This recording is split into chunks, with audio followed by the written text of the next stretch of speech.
বাবা, এখন একদম মুখটা বন্ধ করে রাখবি, কোনো কথা বলবি না। ও এখন যা ইচ্ছে তাই করুক।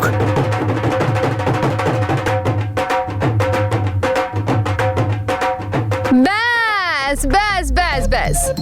আরে দাদা, জিনিসপত্রগুলো সব রাখুন, তাড়াতাড়ি করুন, সময় নষ্ট করবেন না। ভালো করে সবকিছু সেট করে দিন, দেখে যেন মনে হয় একদম বিয়ে বাড়ি। হ্যাঁ, এই তো, রাখুন রাখুন রাখুন, এখানেই রাখ, ব্যাস।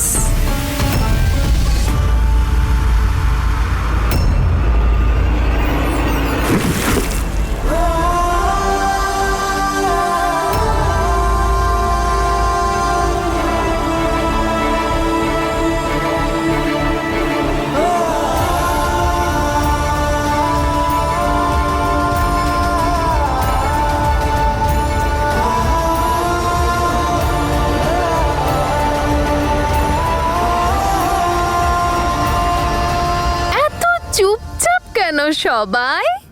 ভালো লাগেনি নাকি আমার সারপ্রাইজ? যদিও ওয়ান মোর সারপ্রাইজ আছে আমার কাছে ফর ইউ গাইস। দেখাবো? 1 2 3 মাইক টেস্টিং। গ্রামবাসীরা কাম ইনসাইড। আরে বাজাও।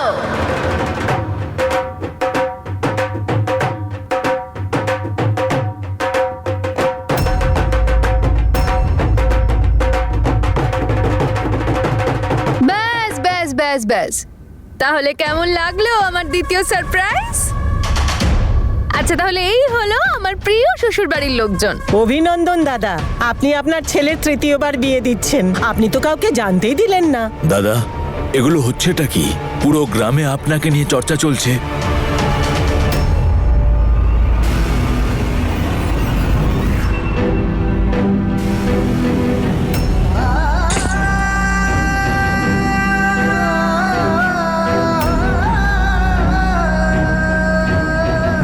এতই যখন জানার ইচ্ছা আপনাদের, তাহলে 3 দিন পরে চলে আসুন না। এই মহারানী খাওয়াবে আপনাদের 56 ভোগ। আর হ্যাঁ, নিজেদের সাধ্যের ব্যবস্থাটাও না করে আসবেন। আবার এমনটা না হয় খাবার খাওয়ানোর বদলে ও আপনাদেরকেই না খেয়ে ফেলে। তাই এখন যান, এসব তো রোজই হবে। এই মেয়েটা এসেছে যে। মাকে চিল, রিল্যাক্স। এত তাড়াহুড়ো করছেন কেন আপনি সবাইকে বাড়ি পাঠানোর জন্য? আগে ইন্ট্রোডাকশন তো হয়ে যাক। চলুন, এনাকে দিয়ে শুরু করা যাক। ইনি হলেন সিং পরিবারের অল ইন্ডিয়া রেডিও। কোনো খবর টিভিতে দেখানোর আগে সেটা কিন্তু ওনার কাছে পৌঁছে যায়। আসলে উনি মানুষটাই এরকম। হ্যাঁ, নেক্সট হলেন আমার গ্র্যান্ড শ্বশুর মশাই। একমাত্র ইনি ভালোবাসার মূল্য দেন। লাভ গুরুর জয় হোক, প্রণাম নেবেন। আর ইনি হলেন আমার শ্বশুর মশাই। এনার ভীষণ রাগ, কিন্তু গব্বর বলে ডাকি আমি ওনাকে ভালোবেসে। প্রণাম নেবেন। আর ইনি হলেন আমার শাশুড়ি মা, একেবারে মাটির মানুষ। বেচারা একটু ইমোশনাল, কিন্তু ঠিক আছে। আর এই হলো আমার গ্র্যান্ড শাশুড়ি মা। আর একটা কথা বলবো, উনি প্রত্যেকটা ড্রামার মজা এই হট সিটে বসে বসেই নেন। আর ওই দুজন হলো আমার প্রিয় ননদ। আর ওই যে দাঁড়িয়ে আছে আমার দেওর। Hi. And finally meet my future hubby mister Veer Singh.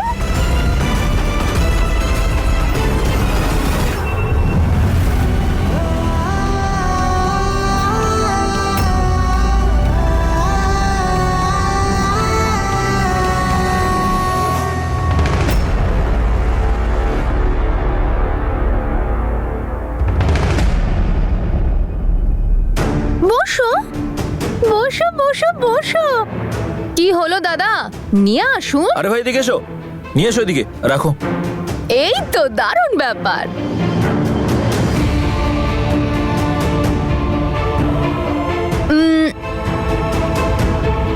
আরে তোমায় আমি, হ্যাঁ, আরে তোমায় আমি বিয়ে করব, না হলে কুমারী রয়ে যাব।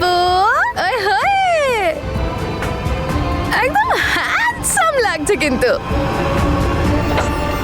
কি এগুলো?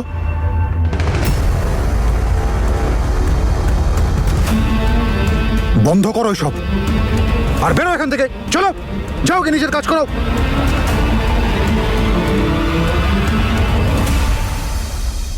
এই সব করে না তুমি শান্তি পাবে না আমরা।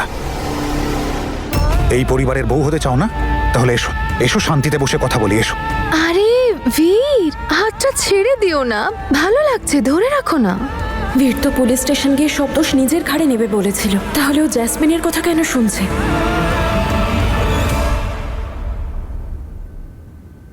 এখানেও চলে এসেছে।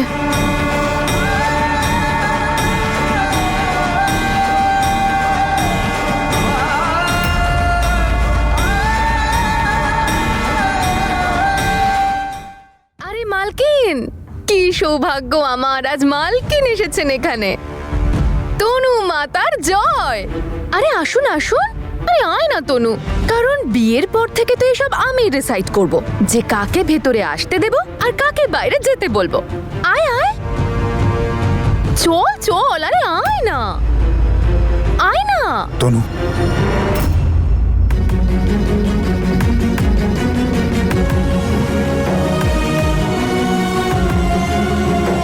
এবার হবে মজা।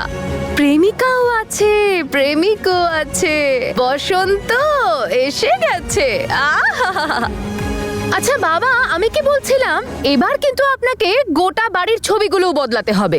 গোটা সিং পরিবার থাকতে হবে তো ছবিগুলোতে। এবার আমি এই পরিবারের অফিসিয়াল বৌমা হতে চলেছি, আর তাও আবার রিয়েলে।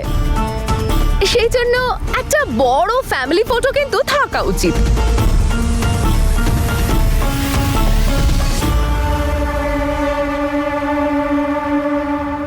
আরে বাবা, হাংবে কিন্তু মচকাবে না। চোখে চোখে কথা বলো, মুখে কিছু বলো না।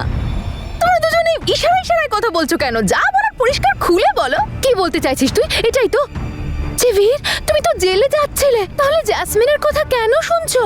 আর তুমি ওকে বলবে যে তনু, আই এম সরি, আমি কিচ্ছু করতে পারলাম না, মা এত জেদ করলো যে আমাকে মায়ের কথা রাখতেই হলো, প্লিজ তুমি আমায় ক্ষমা করো। এটাই বলতে চাইছিস তো? তাহলে বল।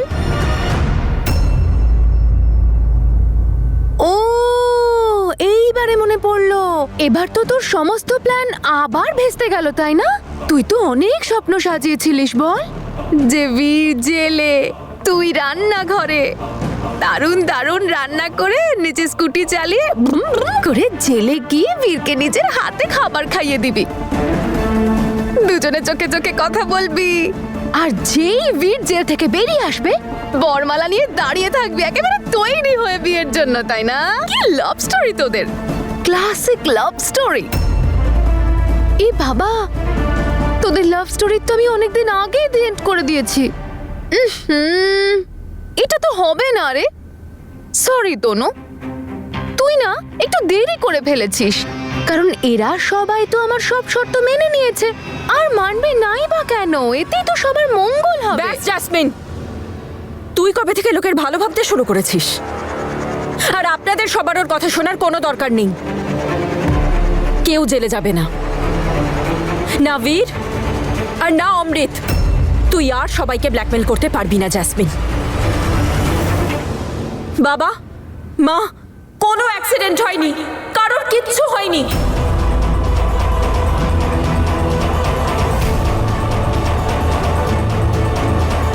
এই সব কিছুই জ্যাসমিনের সাজানো নাটক।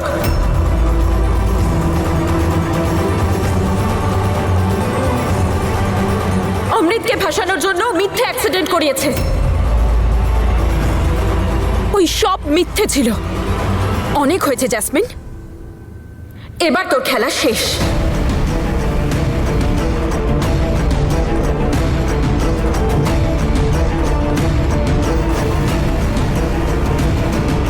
তনুদি, তনুদি, তোমাকে এটা কে বললো? তুমি সত্যি কথা বলছো তো? মা, মা তনুদিকে জিজ্ঞাসা করো না, ও সত্যি বলছে তো? মা, মা আমার ভীষণ ভয় করছে মা। মা, তুমি সত্যি বলছো? সত্যি আমার অমৃত নির্দোষ? দেখেছো বাবা, মা দেখেছো, আমি বলেছিলাম না নিশ্চয়ই কিছু একটা গন্ডগোল আছে। ওই যে বলে না, কথায় আছে না, ভাঙবে অথচ মচকাবে না। তনুজি তুমি বলো না, তোমার কাছে কোনো প্রমাণ আছে যে সেদিন কোনো অ্যাক্সিডেন্ট হয়নি? এটা সত্যি তো? তোমার কাছে প্রুফ আছে বলো? তনু বলো, কি প্রুফ আছে তোমার কাছে? আমি প্রমাণ।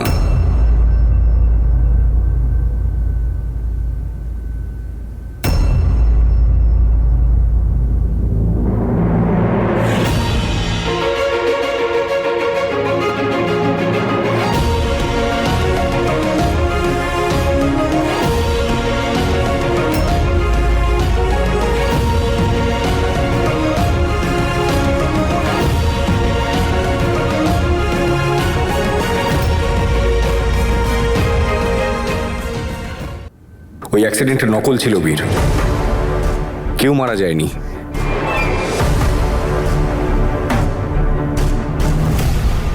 এ সমস্ত জ্যাসমিনের প্ল্যান ছিল।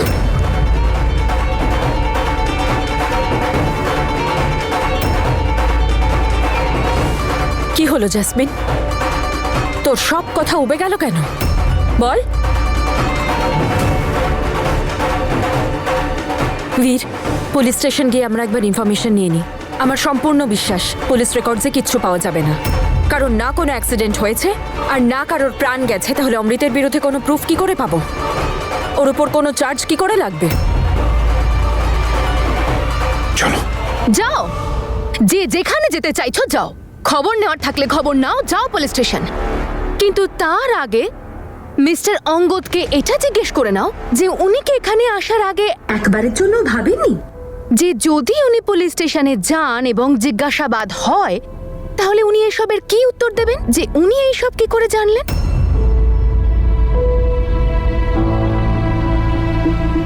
বলুন অঙ্গদ বাবু। সত্যিটা বলে দেব, সাজাও মেনে নেব।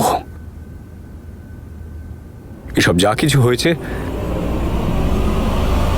এতে আমি জ্যাসমিনকে সাহায্য করেছি।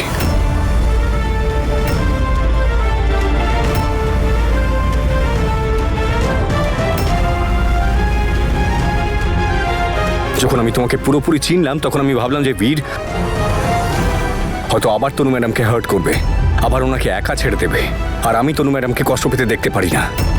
তাই সেই আবেগের বশে আমি ওকে সাহায্য করে ফেলেছিলাম।